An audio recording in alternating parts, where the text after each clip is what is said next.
Hello, good evening. My name is Radek Stech.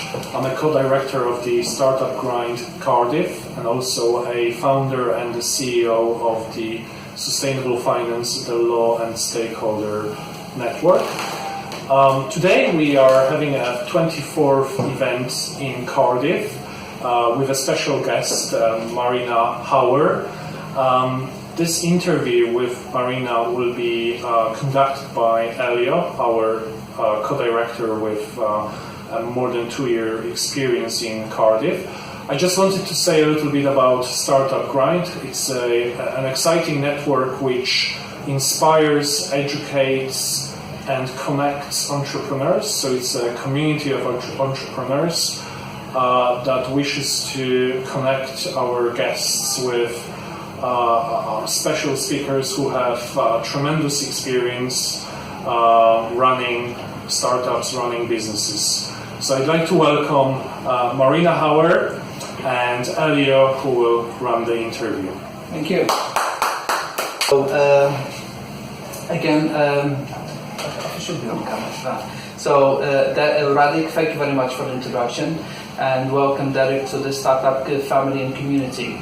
Derek, he runs a network which has a lot of experience as well, and he's in the world of academia and going to a startup journey where he's expanding his horizons and going international as well. So I'm much looking forward to work with Radek, and it's a pleasure to welcome him as well. So for tonight, I can see that we've got a large audience. You know, I haven't seen the room so full as tonight. So, thank you all for coming tonight.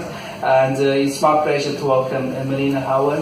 And she's an inspiration in Cardiff as well. She's originally from Austria, but I'm sure everyone will, be delighted to hear her story. So, Marina, welcome to Startup Grind. Thank you. How are you?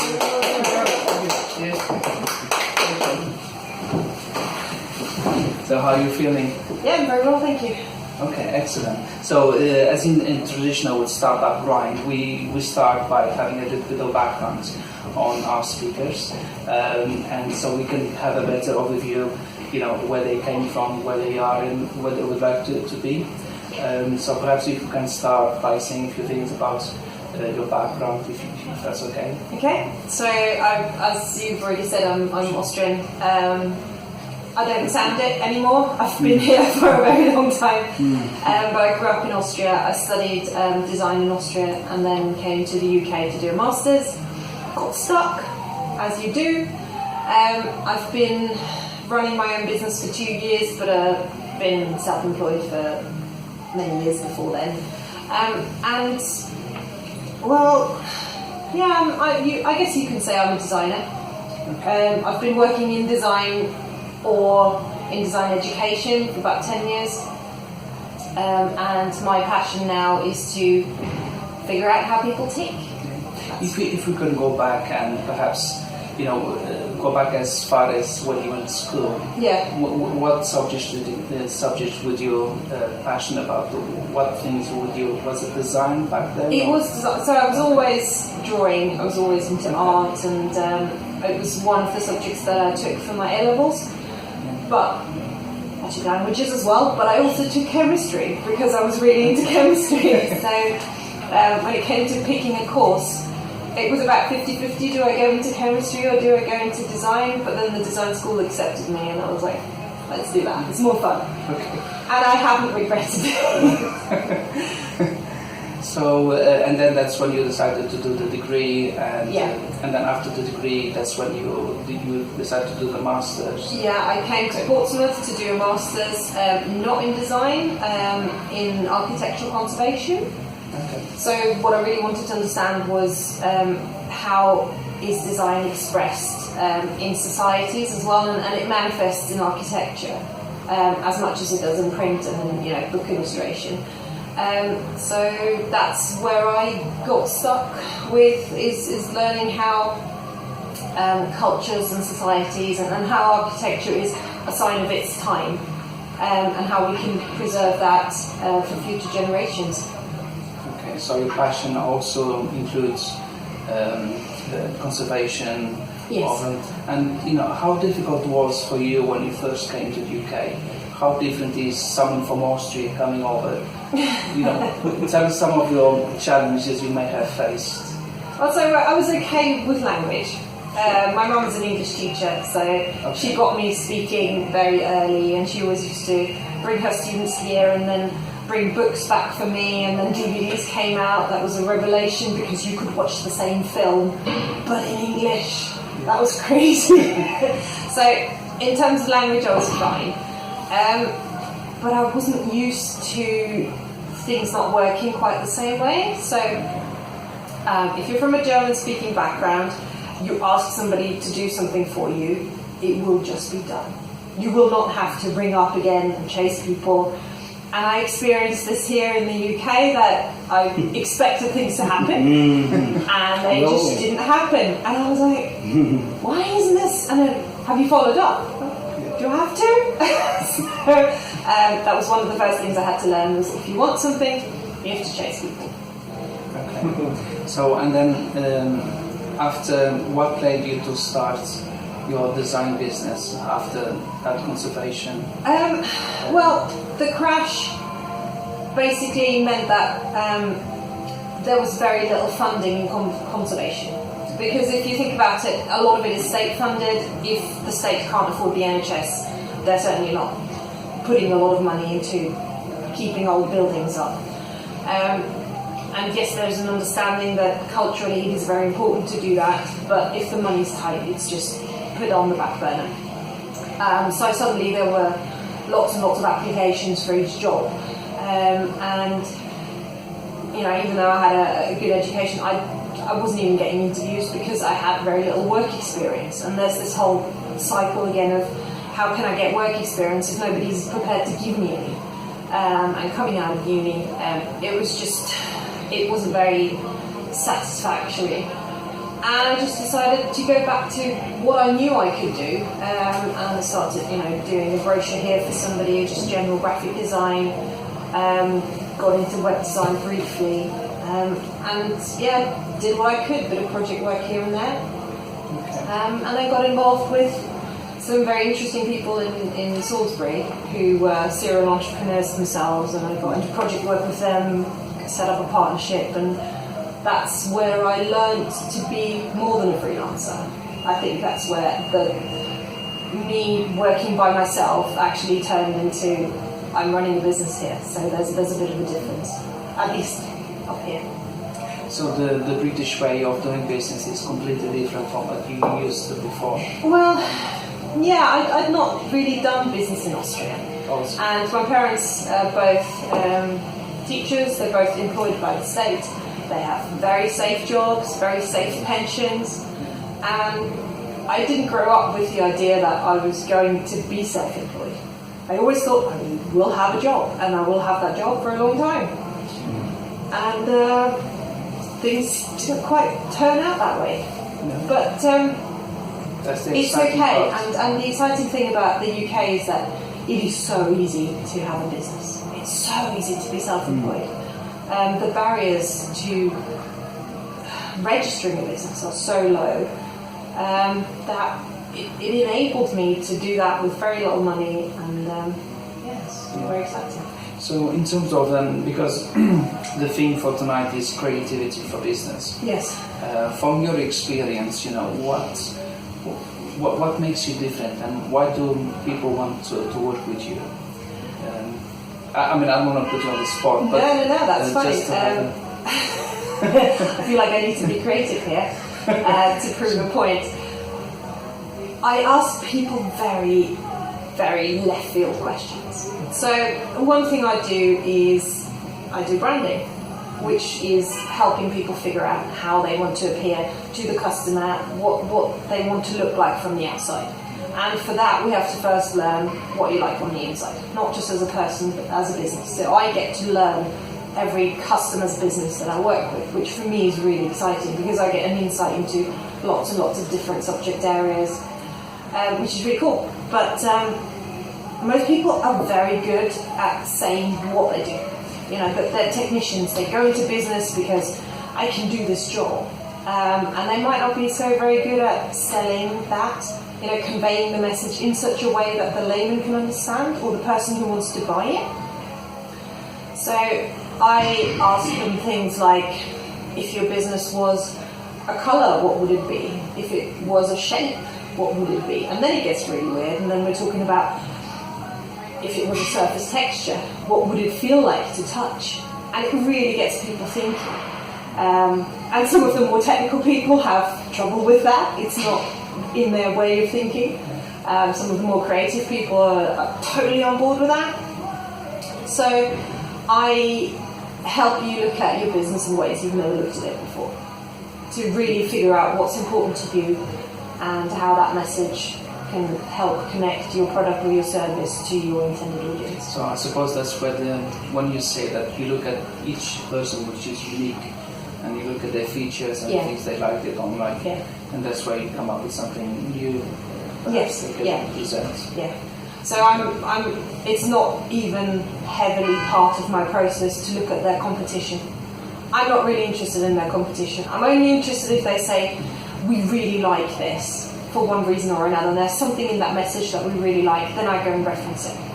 But for me, it's not trying to do a bad copy of somebody else's job. I want to figure out who you are, who you want to be, because then it's authentic. Then you can tell that story, and you can give that message, and you're confident, and it speaks, because it feels authentic when you tell that story. Okay. And that to me is really important. Of course. So I'm sure you have all different stories from your customers. So is there any example you would like to share with us, or does anything stand out as a weird thing that someone came up with? As a weird thing. So I had this lady, and it's not weird. It was just a really, really nice image, and we were talking about, what would the business feel like, and what would it smell like, is another one of the things I do. And she said, when you're in, I think she's a therapist, so she helps people through difficult situations. And she said, when it's really hot in the summer, and everything is like cloggy and you're sweaty, and then it rains, and that smell of the rain, of that relief, that's what my business smells like. And I'm like, wow, you've just put that image in my head. Go and put that image in your customers' heads, because that's really powerful. And when you connect emotion to a story, that really helps with selling as well. And she was so insecure about selling, really unsure about, am I good enough to be a business owner at this stage, because it was very early in her journey that we worked together. And these little things that help. So is that where because you tend to use a lot of hero. Yes. Yeah. Wonder Woman. So is that where your Hi guys, do you want to call? Yeah. Can we get everything on top? No, it's okay. Thank you. no more, we'll edit that. We can show. So I chose a superhero persona for myself, because I just like the idea of helping people. But actually, I'm not a superhero who saves people. I don't want to be the one who saves you. I want to help you save yourself. But what I really want is I want my customers to be heroes to their own customers. So it's that I'm passing on the skill, so they really feel like what they do is of massive value to their customers. Even if they're something boring like bookkeepers or accountants, they're enablers to other people. And I want them to be a little bit creative in the way they present themselves. And that's where their marketing then makes them stand out from other accountants or other bookkeepers. I like your costume, by the way. Thank you. I am not wearing it tonight because I'm not sure Cardiff is quite ready for it. You only wear it on special occasions. I only wear it on special occasions. Yeah. But if you look me up, it's on the social media. So what would you say your special power is? Enabling people? Is that your... My special power is figuring out what your special power is and helping you figure that one out. And the second one would probably be intuition. There is a German word, and yeah, we do that. We kind of make up loads of words and we mush them together. It's called Fingerspitzengefühl, and the literal translation is the feeling you have in your fingertips, and it relates to a situation where you just intuitively feel your way around it without bumping into people. It's about having tact and intuition. And you know, I like beautiful words that describe situations and describe them. And I thought that's probably quite close. Yeah, I don't know what it means, but I mean, you did explain. Yeah. But what I meant was I can't pronounce it. But No. So, you know, is that something you say to people before you meet them, that you're going to find out what makes them? Yes. Okay, Yeah. I see. So, is that something that you see a lot that people don't do enough? Is that one of the, or is it just specifically? No, I think for me, I work a lot with other service providers. So I do have businesses who are product based, but my core customer base is other professional services. And for a lot of them, they are the business. People come to them not because of what they do, but because of who they are and their experience and the way they interact with customers. And yet a lot of people really hide behind the service they provide because they think that's professional. And actually I think times have moved on. I think you can express yourself and bring your personality to the table and still be professional. So I encourage people to be weird and wonderful and own it. And I think that's the way to go. Yeah, excellent. I like that. Because the first time I met you, when you were doing the hero, I said, "Wow, that's kind of that. I like that." Because people tend to remember that one. They do. So tell us a little bit more about your behind-the-scenes business. Yes. You joined an accelerator. I've joined the NatWest Accelerator in Cardiff 6 months ago. I'm still on it.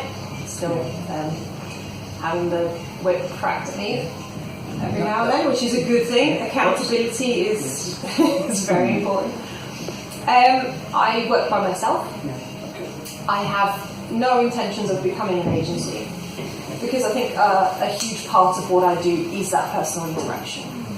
And my growth plan, my scale plan is to take it online, to become a mentor in the field online, and to then have the one-to-one interaction with me as a premium model.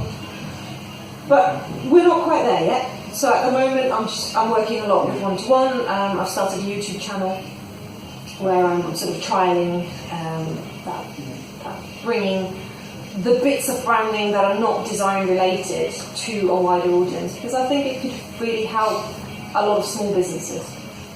Would you see yourself perhaps, if you have someone helping the business, would that model slightly change because you have other people and you haven't got enough time perhaps to deal with a lot of customers? Or would that always be, because you mentioned, you don't want your company to be like an agency? No, I don't want an agency, because you are then, if you're the business owner, you end up running the agency, you end up coordinating people, you're more of a project manager than an actual, than the person responsible for delivering the project. And then it goes into web design and it goes into this, and then we're looking at artwork, and it becomes a bit diluted. So for me, the core is figuring out what makes you awesome. This is what I do really well. And I want to hold on to that. And yeah, I'll probably get admin support at some point, but you can outsource that. You don't have to employ people for it. And I look at strategic partnerships with web developers, with graphic designers who can do artwork for me, with marketing people who can take off from where I stop my service, to have a complete solution. I'm not really interested in building a huge team, because I want to be able to be flexible and travel and change things when it feels right to me. Yeah, sure. So before we started, we were talking about the accelerator, Yeah. how that has benefited you. Yes. interacting with other people and see people are sharing similar problems, although different businesses. Yeah. Do you see a trend where, particularly here, maybe in Cardiff, that people kind of help each other more than in other places, or do you see the support for entrepreneurs here in Cardiff as being something which you think is quite beneficial for everyone? Or certainly through the accelerator, I realised that there is a huge amount of help out there, and that there are so many people who can connect you with that help, and you don't even necessarily have to know what you're looking for. I mean, Business Wales is probably a great place to start, and they have lots of free stuff as well.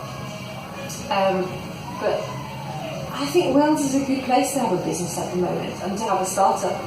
You see the paths, the 7 degrees of separation. It doesn't look like 7 here. It seems more like 3 or 4. So, somebody will know somebody who's in government, or somebody will know somebody who's in a big company, and it feels really connected. It's like a small family, isn't it? Very close. And I was very surprised by that, because I came up from Salisbury, which has a very small business community, and they're very tight-knit as well, but it's quite insular. It's a small town. There isn't a lot going on. And the next biggest thing is Southampton on the one end, or Bournemouth on the other. But it's an hour away, so you're not really that plugged into everything. No. There's a nice buzz in Cardiff. Yes, we can see from the large crowd that we have here tonight. So, what would be your advice for someone that may be a bit unsure? Because you've mentioned as well that startups, that they're not so confident. And you've been through that. Yes. What would be something you could share with us to perhaps motivate other people and inspire others to perhaps follow your steps, if you like? Yeah, I mean, I would just say talk to people. And we've talked about this earlier. I'm quite a chatty person, as you might have figured out by now. So talking to people comes easily to me, but when I started out, I didn't really want to go networking. I didn't feel like that was something that didn't feel right to me. And then somebody dragged me along to one of those meetings, and I was really surprised that nobody wanted to sell me anything. Everybody wanted to know my story, not necessarily, the perfect pitch of what I did. People asked how they could help me. And I'm like, I'm a guest here, I don't even know anyone, and people already want to help me. And that was a complete eye-opener, and actually I really enjoy going networking now, because you meet so many different people and they all have exciting stories. Come from all walks of life, have all sorts of amazing products and services that they've come up with and that they're offering. And it gets you out of the house as well if you work by yourself, Yes. which is that's very helpful. So, what were the things that perhaps you learned from the networking? Is that people become more confident by meeting other people? And okay. And the only way you figure out how your message connects is by repeating that message over and over again, and becoming more confident at it, and watching the person who's listening to you and clock where you say something and their eyes light up and they go, I get it now. And if you can remember that, you can use it again. But if you don't try, you don't know what connects. So I'm just one for talking. I just like talking to people. Yeah, that's great. That's how I do it as well. Let's see if we have any. So for your future plans, you've mentioned that you want your service, the premium services, a one-to-one. Yeah.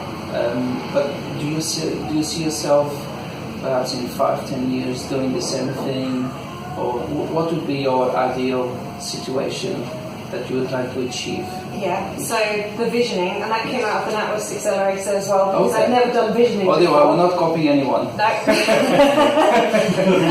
And they asked us to do a visioning exercise, and I just didn't know. It was like, I'm a designer, I'm doing this and I'm doing it better and more of it. And actually what came out of it that really surprised me was what I'd really like to do is run a design school somewhere. Build a community where design is recognised for its contribution to society, and where we can do R&D and we can do community outreach, and we can get different disciplines under one roof, and I just see it as a really exciting place to be. I don't know where it's going to be. Brexit seems to have reared its ugly head, and we don't know whether Britain is going to be quite such a favourable place to build an international school like that.